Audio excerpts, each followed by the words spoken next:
Coming up, WEBN's Colette Latour gives us the latest on record voter turnout in Massachusetts. And Americans head to the polls today as the race for the Oval Office comes to an end, with the Good Morning Emerson team breaking down the quintessential day ahead. And the New Orleans Saints fire their head coach after a 7-game losing streak. All that and much more this morning, Tuesday, November 5th on Good Morning Emerson.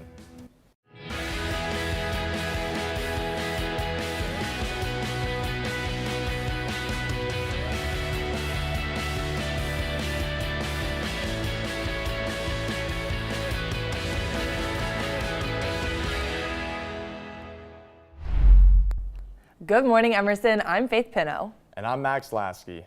The highly anticipated election day is here. As polls open this morning, our team is bringing you the top stories and breaking down the latest in the presidential polling. Let's kick things off and head down to the JPC, where Colette Latour has today's breaking news stories, including the record Massachusetts voter turnout. Good morning, Colette. Good morning, you guys. Happy Election Day. I'm Colette Latour, and welcome to today's WEBN News Update. As polls welcome voters across the state, Massachusetts election officials say voter turnout will top 2020's record. In a media availability yesterday, Secretary of State William Galvin said the state has seen a remarkable response to early voting. Just under 2 million ballots were already returned. Based on what officials have seen so far, today's Election Day turnout is projected to surpass the 3.7 million ballot count 4 years ago. Galvin noted his office is not aware of any threats to the polls. Massachusetts voters will decide an array of ballot issues today, some of which may have long-lasting impacts on the state.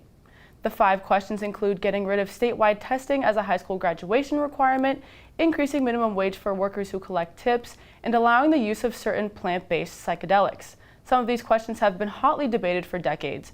Voters will have the option to vote yes or no on each question. A judge in Pennsylvania ruled Monday that Elon Musk's Political Action Committee's $1 million a day voter sweepstakes can continue through Election Day. Common Pleas Court Judge Angelo Foglietta did not immediately offer a reason for the ruling. Musk's lawyers argued the winners are paid spokespeople and not chosen by chance. Musk did not attend the hearing. He has committed more than $70 million to the American PAC to help Trump and other Republicans win the election. Boeing machinists on strike ended their 2-month walkout yesterday. They accepted a 4-year deal securing historic wages and benefits. The union's victory locked in 38% raises and $12,000 bonuses. It also guarantees paid parental leave and ensures Boeing's next new airplane will be built in the Seattle area. Leaders of the over 30,000-member union praised the agreement, as over half voted to accept the deal. Kamala Harris is in New Hampshire, not the presidential candidate, but a woman who shares her name. Still, she's undecided on who to vote for in this election. Harris is a mother of 3 and lives in Seabrook. While she likes the vice president's support for abortion, she also likes Trump's views on marijuana. It will come down to whoever will do better for the economy, especially her being in favor of the tariff raises. People have sent money requests on PayPal thinking that she's the real presidential candidate. Still, she's declined to say who she'll be voting for on Election Day. That's all for today's WEBN News Update. Now, Faith and Max, how are you two holding up since daylight savings ended on Sunday? Do you feel well rested at all? I feel well rested, but I unfortunately, I don't love when it gets darker earlier. I like to stay out and enjoy the sunlight. So a little bit of an adjustment for me. Honestly, that extra hour was paramount in me feeling well rested for the week. So I'm very grateful for it. Yeah. Colette, how about you? Honestly, same. For me, I felt very well rested when I woke up on Sunday, but I'm not looking forward to those days where it gets super dark at 4 p.m. We're hanging in there. Yeah, we're hanging in there. Thank you so much, Colette. Really appreciate you this morning. Thank Daylight you. saving turned back the clock an hour Sunday morning, allowing for more daylight in the morning hours. We go now to Tony Ciano with this week's weather forecast. Good morning, Faith and Max.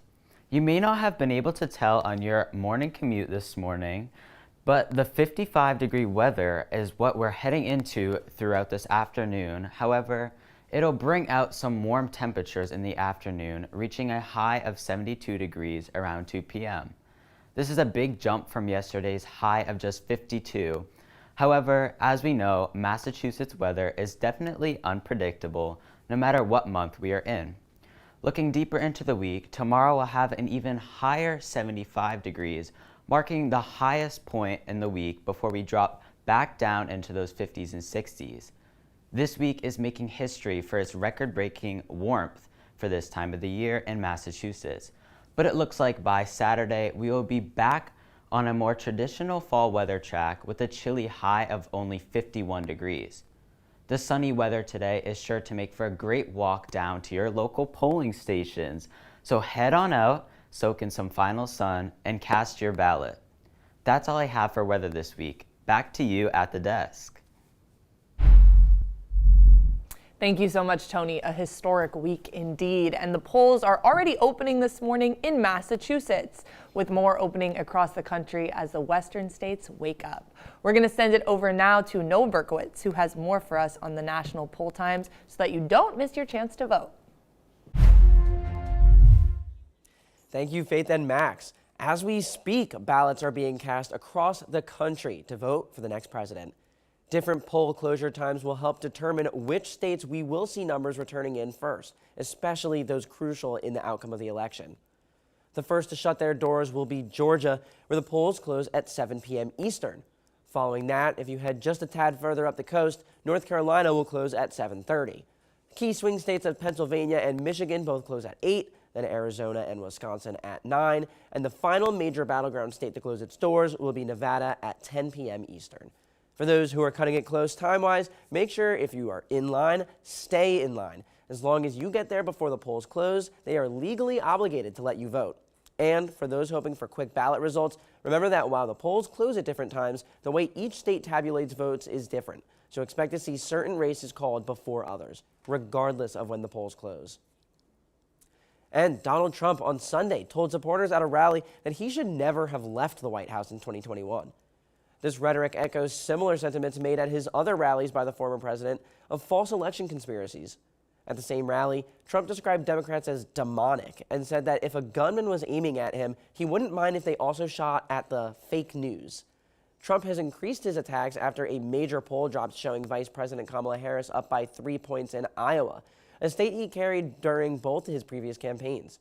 In his final rallies, Trump has said that he would not rule out violence as a possibility pending the results of the election. And the Oval Office is closer than ever, with both presidential candidates ending their campaign trails in the predicted battleground states. Yesterday, Kamala Harris spent the entire day in Pennsylvania making a final plea to voters to capture their 19 electoral votes. The vice president was accompanied by a horde of celebrities and political figures, including Lady Gaga and Oprah Winfrey. Also in Pennsylvania yesterday, former President Donald Trump stopped in Reading and Pittsburgh between rallies in North Carolina and Michigan. The conclusion of both unorthodox campaigns marks a major moment in American history. That's it for politics for now, with more to come later this episode as we take a closer look at the Electoral College. Back to you guys. Thank you so much, Noah. We will be right back with some big sports news on the New Orleans Saints mid-season coaching shakeup. Stay tuned.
Welcome back to Good Morning Emerson. We're now going to Allie Evans, who has this morning's biggest sports stories, along with an update on multiple major coaching changes happening around the sports world. Thanks, Faith and Max. Good morning. In a shocking midseason move, the New Orleans Saints have fired their head coach Dennis Allen. Allen was the successor to longtime Saints coach Sean Payton and has been with the Saints for 3 seasons after being promoted from defensive coordinator in 2022. New Orleans began the season with high hopes after a 2-0 start, but has subsequently lost the last 7 games. The team's 7-game skid is the Saints' longest losing streak since 1999. Saints Vice President and General Manager Mickey Loomis called Allen a, quote, integral part of this organization's success for the better part of 20 years. He will be missed. Assistant head coach and special teams coordinator Darren Rizzi is expected to take the reins as interim head coach. And longtime San Antonio Spurs head coach Greg Popovich is out indefinitely after suffering from a health issue on Saturday. Though the specifics of the situation were not made public, ESPN's Shams Charania initially reported on the incident, calling it a, quote, health situation that Popovich experienced before the team's weekend matchup against the Minnesota Timberwolves. Assistant head coach Mitch Johnson filled in for Popovich on Saturday and spoke to the press post-game, simply stating he's, quote, just not feeling well. Johnson will fill in for Pop indefinitely, and as the team has not given a timeline for his return. And in some Emerson College news, the men's soccer team clinched a playoff berth Saturday after beating the Clark University Cougars in a crucial matchup. The 3-1 victory took place on the team's senior night in their final match of the regular season. Senior forward Theodore Bouchera led the way for Emerson with 2 goals, bringing his season total to 8. Sophomore goalie Beckett Hobbs dominated on defense, recording 5 saves in the team's win. Hobbs' performance also won him the NUMAC Men's Soccer Defensive Athlete of the Week award. Now, as a number 6 seed, the Lions will travel to Connecticut to battle 3rd-seeded Coast Guard in their first-round matchup tonight at 6. That is all I have for sports. Back to you guys at the desk. Thank you, Allie. While many people are focused on the presidential election, it's far from the only important one happening today. Residents of Puerto Rico are casting their ballots for their new governor. The island is prepared for what could be a historic election. While for decades only 2 political parties have dominated, this year marks the first time a third party candidate could win. Juan Dalmau is running for Puerto Rico's Independence Party and the Citizen Victory Movement. Recent international polling shows Dalmau closing in on Jennifer Gonzalez, the candidate from the incumbent New Progressive Party. Polling shows Dalmau with 29% of support compared to Gonzalez's 31%. The independent candidate has created inroads with a generation of young voters. And after record low turnout in the 2016 and 2020 elections, they could be the deciding force this year. Polls close in Puerto Rico at 5 this evening, and we'll be watching closely to see how this race already historically unfolds. Election night is gearing up to be the television event of the year as networks all over America prepare for today's election. It's been a tight race between Vice President Kamala Harris and former President Donald Trump, and more twists and turns are guaranteed after polls close today. With over 80 million Americans having already cast their ballot, news stations across the country will be updating the results live, and there is no shortage of options for where to watch Election Day, or possibly week coverage. Max, Prime, and Paramount will be streaming coverage throughout the day, with news channels like ABC and Fox airing their own specials on their networks. If there is one certainty in this uncertain election, it's that there will be a very close race all the way to the finish. And speaking of exciting finishes, we've got big news here on campus. After years of anticipation, the new Emerson Fitness Center is officially open. Emily Champagne joins us in the studio this morning to give us an update. Emily, how's it going? It's going great. Thanks, Faith and Max. Emerson College's new fitness center is here. The old fitness center, located at 52 Sumner Street, closed its doors this past Sunday. Its replacement, located on 2 floors of Piano Row, will feature new machines, updated locker rooms, and lots of space. Associate Dean for Campus Life, Steph Smurl, boasted about the fact that the college was able to get more of the most popular machines, such as stair climbers and treadmills. Additionally, the new center will also have a new half-rack platforms, so students can do barbell exercises such as bench presses, squats, and more. The new Piano Row facility opened at 9:30 on Monday and will feature expanded hours for the rest of the year. remaining available to students from 7 a.m. to 10 p.m. Mondays through Thursdays, 7 a.m. to 8 p.m. on Fridays, 11 a.m. to 7 p.m. on Saturdays, and 12 p.m. to 8 p.m. on Sundays. Less than a year after graduating from Emerson, alumni Alex Serino is continuing his academic journey, this time at Hogwarts. Starting next week on November 12th, Serino will make his Broadway debut in Harry Potter and the Cursed Child. Serino will play Harry's son, Albus Severus Potter. During his time at Emerson, Serino worked on more than a dozen projects, including hosting the Evie Awards back in 2023, and shared that his performing arts faculty members and BFA classmates pushed him to keep submitting himself for anything he could fit himself into. Serino shared that the show is coming together beautifully, and he's excited to put it on. And finally, Election Day is upon us. Although many college students have already gotten in their ballots through mail-in options, the polls have officially opened in all states, so go out and cast your vote. Emerson College shared that students who have questions regarding voting should come to the Iwasaki Library on the 3rd floor of Walker, the Student Affairs on Walker's 4th floor, or the Cultural Center in 172 Tremont for assistance. Staff there can help students with photocopying, printing, or distributing envelopes or stamps. For those who have already voted and are interested in watching election coverage, there will be a watch party from 7 to 11 in the Billboardy Theater and election trivia in 172 Tremont. That's all I have for Emerson Updates today. Back to you two at the desk.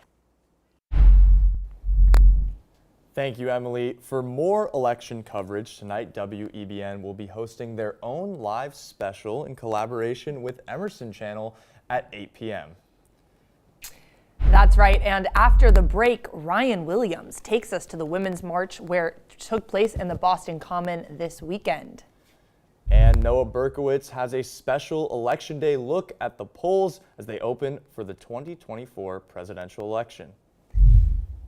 And the producers for the WEBN Live Election Special join us in the studio to talk about their show this evening. We'll be right back with more 2024 election coverage.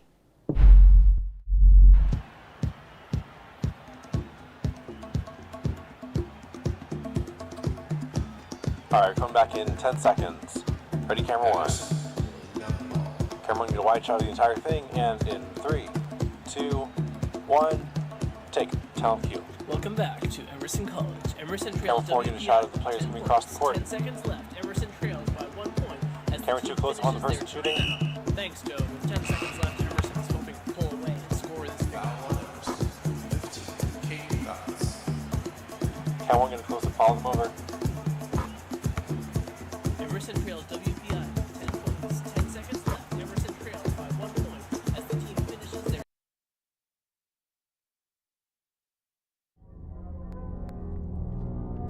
And when I arrive at my destination,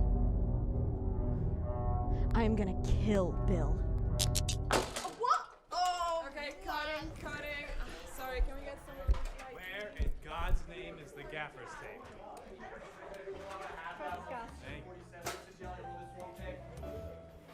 Hi, I'm Nate. And I'm Casey, and we're the National Broadcasting Society. Come out to some of our weekly workshops, or work on some of our sets.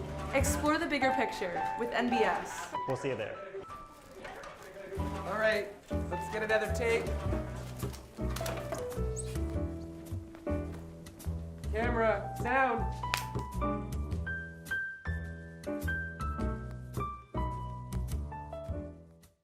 So yeah, it's like Emerson's very own late night talk show. We've got games like Jimmy Fallon, and we're hot like Jimmy Kimmel, and we've got guests. I'm gonna talk to them. You can talk too, I guess. There's a live studio audience, and they're just gonna laugh at everything we say, and it's gonna be awesome. It's just this never-ending cycle of positivity and community and late night content. I'm gonna wear a suit. You should probably wear one too. What do you think? I think you should drink up, because it's closing time.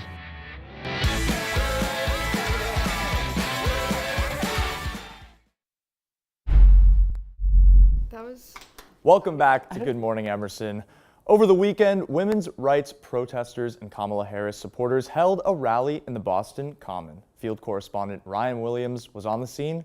We go to him now followed by a special look at the Electoral College map with Noah Berkowitz. Thank you, Faith and Max. My name is Ryan Williams, and we are currently by the Massachusetts State House, located in the Boston Commons. We are currently witnessing a pro-Kamala women's rights protest happening right here in the Commons. If you cannot get to New Hampshire, you're going to join me tomorrow at 4:15 for a phone bank for Harris and Walls. And if you cannot do that, yes, good, applause, yep, you can sign up right at that link. On Saturday, November 2nd, Kamala Harris supporters came out to Boston Commons in order to show their support for the candidate and women's abortion rights. We interviewed two activists in order to find out why they came. Hi, I'm Diane, and I, in 1972, had to drive myself out of the state of Massachusetts to have an abortion. I had no idea where I was going or what was going to happen to me. So I decided that I started protesting then. Luckily, Roe v. Wade came into play, and now look, we have lost so much as women, as a country. As I followed the passionate advocates, I witnessed many strong emotions from people of varying backgrounds. There were many supporters who came with signs and megaphones to emphasize their beliefs, fight for their rights, and for the future of our country. So if you please just go and look up the names of these two women who lost their lives because of women's rights being taken away from us. They did not have the opportunity to receive the life-giving care that they so desperately needed, and they lost their lives. The American public remains in an intense, polarized state coming into Election Day, adding incredible weight to the 2024 presidential election. With a very passionate Morning Emerson, my name is Ryan Williams. Go vote, and back to you in the studio. Thank you, Ryan. Now, as more people head out to vote this morning, let's take a look at some of the possible Electoral College scenarios, which might unfold. Both candidates will be looking for the 270 vote majority needed to be the president-elect. Seems more and more clear that the race is going to come down to a handful of battleground states, with all eyes on the voters of Arizona, Georgia, Michigan, Nevada, North Carolina, and Wisconsin. In front of me is the most likely electoral scenario in which the Harris campaign would secure a victory.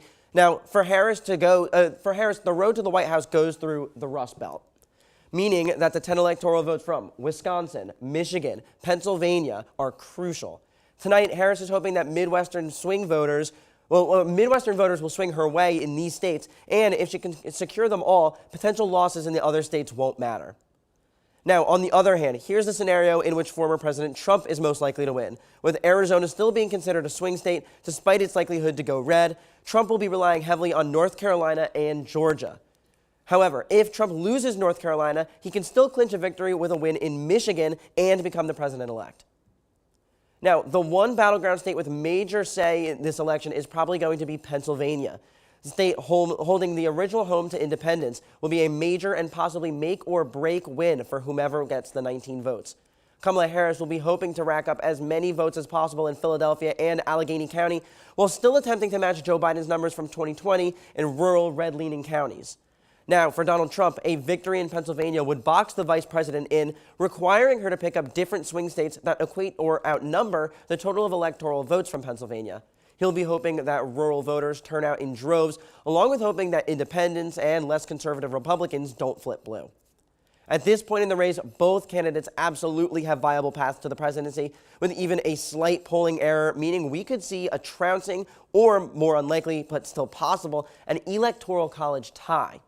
That's all I have for politics this morning. Tune in on Thursday at 9 a.m. for our election follow-up show. And Good Morning Emerson will be right back with Callie Crozen, one of the producers of tonight's live election special.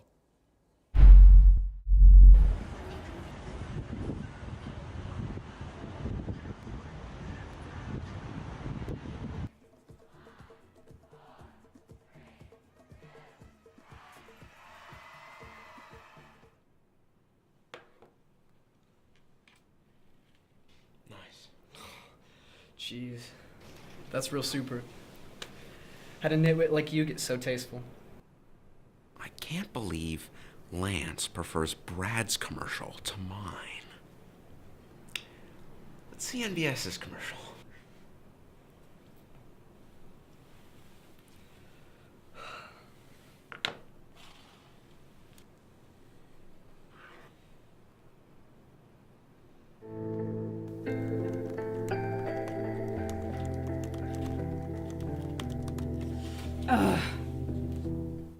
Having writer's block? Try NBS.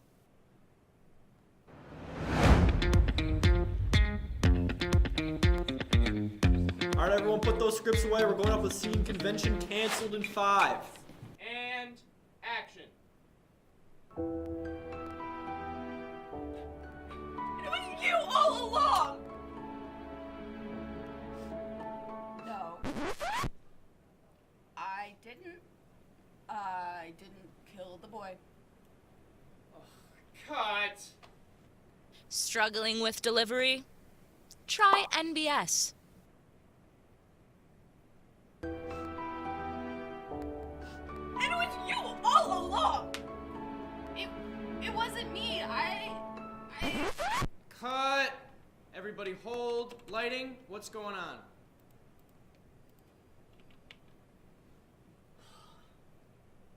Need to learn a new crew position? Try NBS.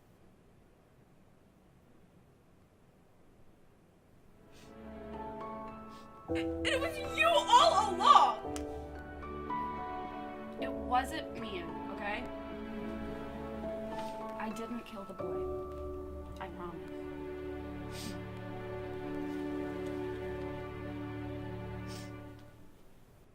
Look at the subtle promotions. Tasteful cuts. Oh my gosh. It even fades to black. Are you okay there, Zach? Yeah. Yeah. Cut. The way I patted the stage, I really felt like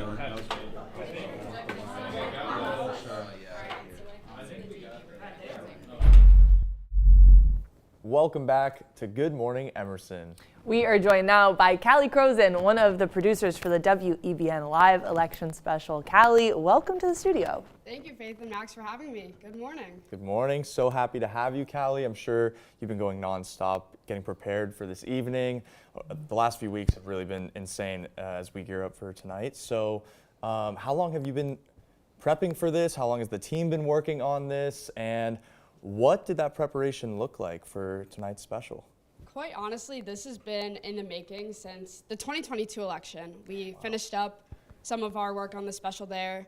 We came in for 2023 January with the Iowa Caucus special, and since then, the focus has been on tonight. We've been really working on the content since, I'd say, June, starting with some web writers doing some just quick articles, and then really focusing on the shape of the show. But quite honestly, the last, I'd say, 2 months since we began our partnership with the Tufty DeBona Studios and M-Chan have been really where the magic's come around. That's awesome.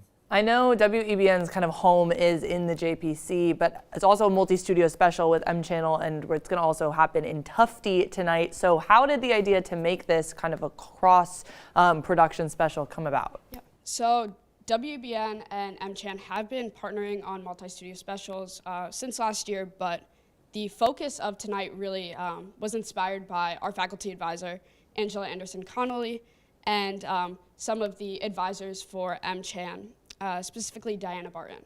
So their partnership really inspired what you'll see tonight on the special. Very cool. Very cool. Yeah, and I know there's a lot of correspondents that are going to be on tonight's show, in the JPC as well in Tufty. But can we expect live coverage from elsewhere, maybe outside of Massachusetts? Totally. We have such an amazing lineup of talent in the studio, starting with our anchors, Emily Martinez and Faith. But we also have 4 correspondents up here. Additionally, a live panel. But in the field, you can expect coverage from the IoT election night party in New Hampshire, the Massachusetts Dems, their election night party.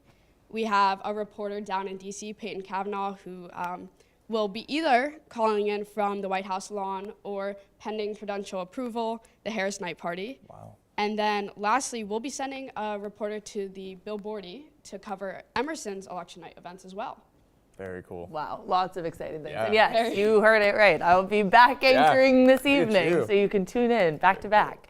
That's very exciting, Callie. I'm excited to be a part of it. Max, I know you're excited to watch. Absolutely. The election special will air live on Emerson Channel and WEBN tonight at 8, so make sure that you tune in. Absolutely. And Callie, thanks so much for joining us. We're happy to have you. For Good Morning Emerson, I'm Faith Pinot. And I'm Max Lasky. Thanks for waking up with us.